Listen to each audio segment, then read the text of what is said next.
Subscribe करें forever take YouTube channel को latest video updates हासिल करने के लिए। अस्सलाम वालेकुम दोस्तों, मैं नदीम रोबिन और आप देख रहे हैं आपका अपना यूट्यूब चैनल फॉरएवर टेक।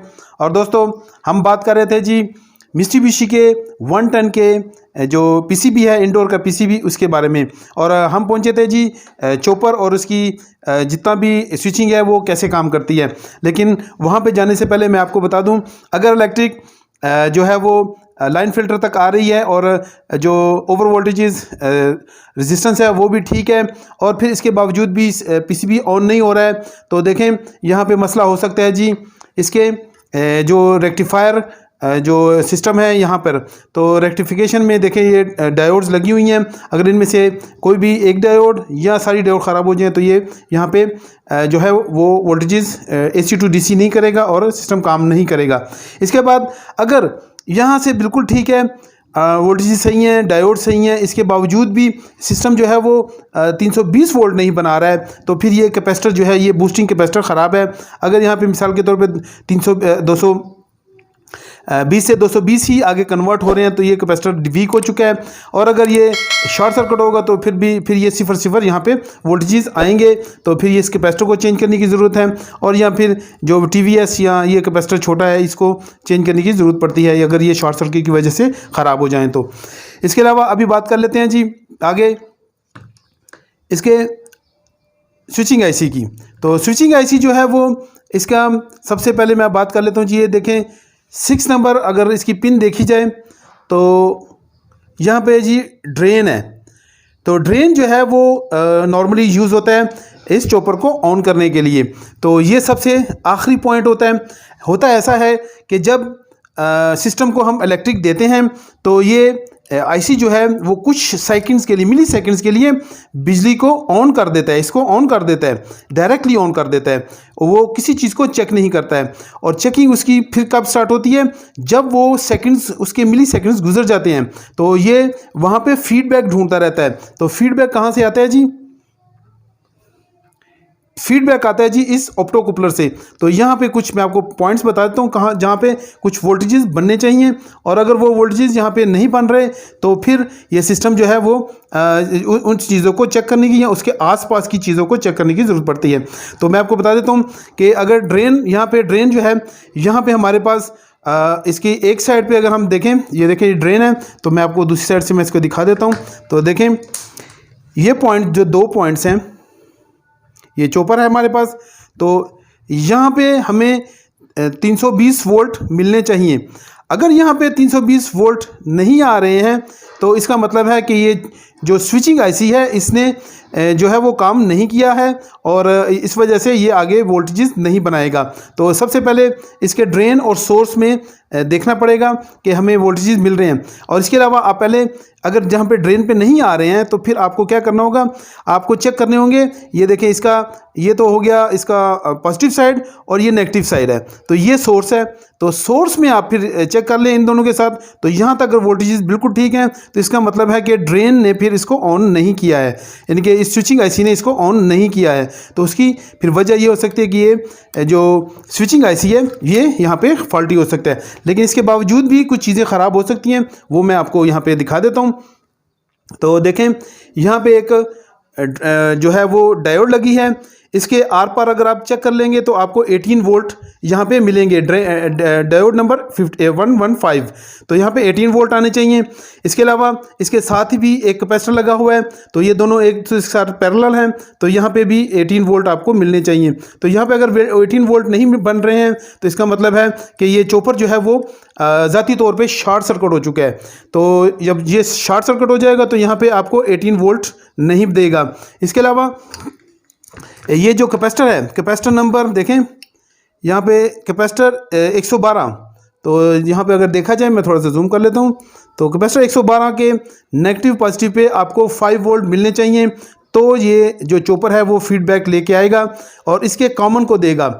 तो इसके कॉमन को देगा तो फिर ये स्विचिंग IC काम करेगा और ये इसको जो इसका सोर्स से ड्रेन की तरफ जो है वोल्टेजेस को खोल देगा और ये चॉपर जो है वो काम करना शुरू कर देगा। इसी तरह से हमें और क्या चीज़ चेक करनी होगी यहाँ पे जी, वोल्टेज रेगुलेटर है, नहीं सॉरी, वोल्टेज डिटेक्टर है यहाँ पे। तो वोल्टेज डिटेक्टर का क्या काम है कि जब उसने कुछ सेकंड्स के लिए, यानी कि ये जो हमारे पास जो स्विचिंग आईसी है, इसने कुछ देर के लिए जो वो वोल्टेज खोलने हैं, तो वो आएंगे, डिटेक्ट करेगा ये वोल्टेज डिटेक्टर।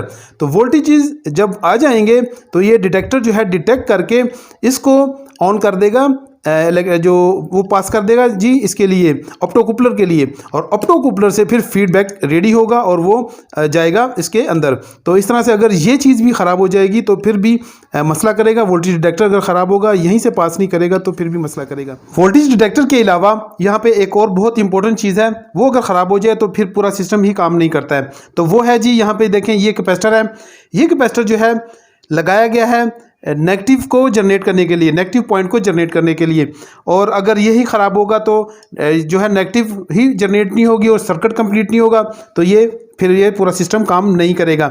इसलिए इस कैपेसिटर को भी चेक करने की ज़रूरत होती है, और अगर डायरेक्टली चेंज कर दे तो ज़्यादा बेस्ट है।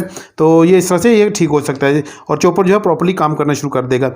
इसके अलावा अगर देखा जाए तो इसकी देखें, यहाँ पे इस साइड पे जो है वो आपको 5 पिनें नज़र आ रही हैं और ये हाई साइड है। इसकी लो साइड पे सिर्फ और सिर्फ जो है वो एक जो है वो वोल्टेज जनरेट हो रहे हैं। एक वोल्टेज का मतलब यह है कि यहाँ पे सिर्फ और सिर्फ 12 वोल्ट जनरेट किए जा रहे हैं, क्योंकि इस पीसीबी की सिर्फ और सिर्फ ज़रूरत 12 वोल्ट है, तो इसलिए यहाँ पे सिर्फ 12 वोल्ट को जनरेट किया जा रहा है। नहीं तो जो चॉपर होता है उसके ऊपर मल्टी आप वोल्टेजेस हासिल कर सकते हैं, 5, 8, 10, 15, 20 जितने चाहें आप इसमें हासिल कर सकते हैं, डीसी टू डीसी।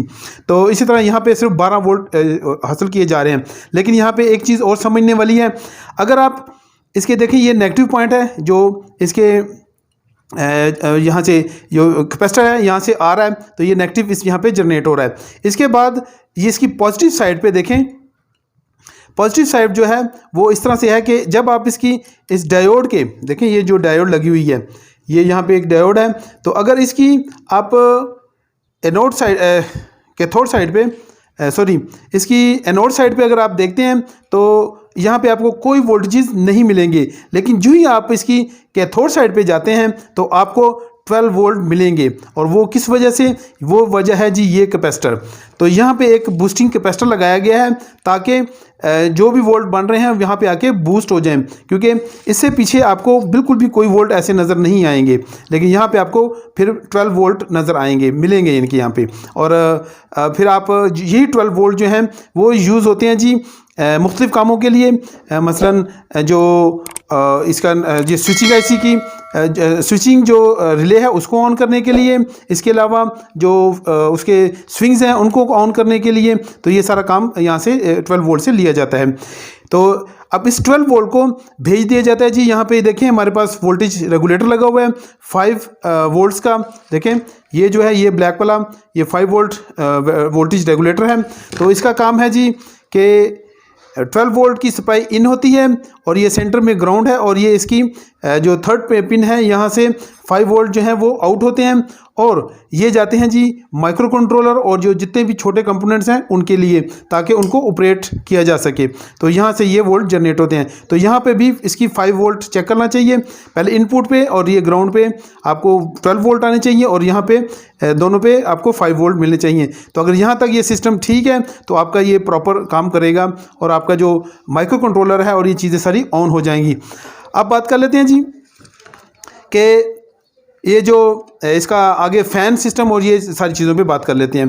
तो देखें इसके साथ ही एक यहाँ पे एक आईसी लगा हुआ है, ये जी आईसी है जी ट्रायक है। तो ये ट्रायक के थ्रू जो है इसका जो फ़ैन जो है वो एसी ऑपरेटेड फ़ैन है, इसलिए इस ट्रायक के ज़रिए से इसको कंट्रोल किया जाता है। तो ट्रायक को जितना खोला जाता है उसकी स्पीड को वैसे ही फिर वो कंट्रोल किया जा सकता है। तो यहाँ पे ये ट्रायक इसी मकसद के लिए लगाया गया है। और ये पूरा फंक्शन देखें, ये 2 कैपेसिटर्स और ये रेजिस्टेंस और ये ट्रायक यहाँ पे इसी मकसद के लिए लगाया गया है। तो ये फ़िल्टरिंग कैपेसिटर्स हैं और ये जो है वो सिर्फ़ और सिर्फ फ्यूज़ के तौर पे ये रेजिस्टेंस यहाँ पे लगाई गई है। ये है जी 47 ओम्स की रेजिस्टेंस है और यहाँ पे सिर्फ और फ्यूज़ का इससे काम लिया जाता है ताकि अगर कोई मसला आए फ़ैन में, कोई शॉर्ट सर्किट हो तो ये जो है ये जल जाए और बाकी जो फ़ैन मोटर है वो बच जाए। और इसके अलावा यहाँ पे इंडक्टर भी लगाया गया है। चूँकि यहाँ पे पॉजिटिव सप्लाई आती है तो इंडक्टर इसलिए लगाया गया ताकि इसको फ़िल्टर किया जा सके। जैसे कि मैंने पहले भी बताया कि ये देखें कैपेसिटर्स हैं तो ये सारे फ़िल्टरिंग सिस्टम जनरेट किया गया ताकि किसी किस्म का फ़ैन को मसला ना आए। इसके बाद मैं आपको बताता हूँ कि यहाँ पे देखें ये कुछ मोटर्स लगी हुई हैं। ये मोटर लगी हुई है जी, इसके जो आई सेंसर है, आई सेंसर मतलब कि ये जो है मोशन डिटेक्टर सेंसर है। ये मोशन डिटेक्टर सेंसर है। अगर रूम में मोशन यानी कि अगर बहुत ज़्यादा यानी कि कोई अफराद मौजूद नहीं है तो ये सेंसर जो है काम करता है ताकि किसी की ना होने की वजह से जो है वो सिस्टम को स्लो कर देता है। अगर मोशन यानी कि कोई भी अंदर बंदा उसको नज़र नहीं आ रहा हिलता जुलता तो इसका मतलब है कि यहाँ पे इस वक्त कोई भी मौजूद नहीं, तो एसी को बिल्कुल स्लो पोजीशन पे ले जाएगा और लो कूलिंग पे इससे जो है वो स्टार्ट हो जाएगी और इससे काफ़ी बचत होती है। लेकिन अगर वो देखेगा कि अफराद कितने हैं इस वक्त, अगर ज़्यादा अफराद है तो फिर उसके हिसाब से इसको यूनिट को ऑपरेट करेगा।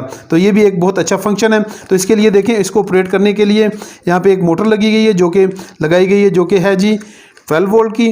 तो ये 12 वोल्ट जो जनरेट हो रहे थे वो इस मोटर को भी ऑपरेट करने के लिए इस्तेमाल होते हैं। इसके बाद जो है इसके जितने भी स्विंग्स हैं उनको यूज़ करने के लिए, इनको क्या कहते हैं, ऑपरेट करने के लिए इस्तेमाल होते हैं। तो देखें ये जो मोटर है, ये वाली मोटर है, क्योंकि इसके काफ़ी ज़्यादा इसकी सेटअप्स हैं इसलिए इसमें लगाया गया जी ULN 2003 का ही टाइप का आईसी है, लेकिन इसका नंबर थोड़ा डिफरेंट है लेकिन सेम फंक्शन है, यानी कि डार्लिंगटिंग अरेज है 7 पिन 14 पिन। तो यहाँ से इसको ऑपरेट किया जाता है और ये स्विच करता है मुख्तलिफ पोजीशंस के लिए जो है वो इस मोटर को स्विच करता है। लेकिन इसको स्विच क्या चीज़ करती है जी, माइक्रो कंट्रोलर डायरेक्ट कंट्रोल कर रहा होता है इस डार्लिंगटिंग अरेज आईसी को, और आगे फिर हाई वोल्टेजेस ऑपरेट हो रहते हैं, ये ऑपरेट कर रहा होता है इसको मोटर के लिए।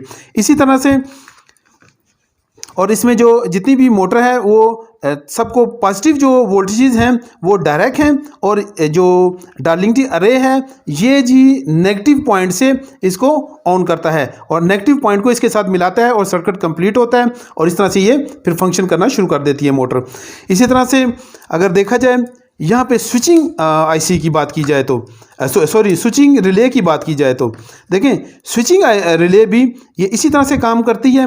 और देखें मैंने आपसे कहा था कि पिछली वीडियो में, अगर आपने वो वीडियो नहीं देखी तो वो ज़रूर देख लें, क्योंकि उसमें मैंने आपको बताया था कि मुझे अभी यहाँ पे कंफर्म नहीं था उस वक़्त के इसमें कौन सी नेगेटिव है और कौन सी पॉजिटिव।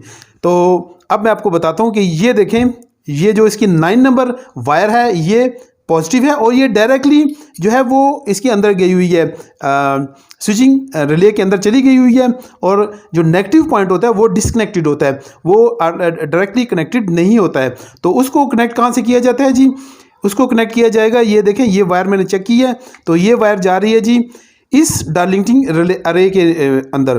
तो ये डार्लिंगटिंग ULN 2003 की टाइप का जो है वो आईसी है और डार्लिंगटिंग अरे है। तो यहाँ पे आता है और यहाँ से जो नेगेटिव पॉइंट है वो स्विच ऑन किया जाता है इस जो इस स्विचिंग रिले है उसके लिए। लेकिन इसको जो डायरेक्टली कंट्रोल करता है माइक्रो कंट्रोलर, तो माइक्रो कंट्रोलर ने इसको कंट्रोल करना होता है। माइक्रो कंट्रोलर यहाँ से अगर इसको सिग्नल देगा कि भाई आप जो है वो रिले को ऑन कर दो तो ही ये ऑन करेगा, अगर इसको यहाँ से सिग्नल ही नहीं आएगा तो ये नहीं करेगा। अगर ये ख़ुद भी ख़राब हो जाएगा तो फिर भी प्रॉब्लम हो सकती है, और अगर माइक्रो कंट्रोलर इसको ऑन नहीं करेगा तो फिर भी ये मसला हो सकता है। तो इसका मतलब हुआ फिर माइक्रो कंट्रोलर ख़राब हो चुका है, इसमें मसला है। लेकिन ज़्यादातर जो है वो हाई साइड होती है, इसलिए जो है वो डार्लिंगटिंग अरे ही ख़राब होने के चांसेस ज़्यादा होते हैं। इसके अलावा अगर बात की जाए इसके जो ये वायर्स हैं, ये वाली वायर्स, तो ये हैं जी इसके सेंसर्स हैं। तो इसके जो पाइप कॉइल सेंसर्स हैं वो 2 हैं और इसका जो रूम सेंसर है वो 1 है। तो यहाँ पे हमें इन पॉइंट्स पे 5 वोल्ट आने चाहिए। अगर यहाँ पे 5 वोल्ट नहीं आएंगे तो फिर भी ये जो है वो काम सही से नहीं करेंगे, तो आपको जो एरर वो है वो डिस्प्ले पे शो होगी। इसके अलावा यहाँ पे देखें इसका कम्युनिकेशन जो सिस्टम है, इंडोर टू आउटडोर जो एक दूसरे से बातचीत करते हैं। तो ये देखें ये कुछ रेजिस्टेंस हैं, ये एक ऑप्टोकूपलर और यहाँ पे 3 ऑप्टोकूपलर का इस्तेमाल करके तो ये कम्युनिकेशन जो है वो जनरेट की जाती है। तो इस तरह से ये अपना फंक्शन कंप्लीट करते हैं।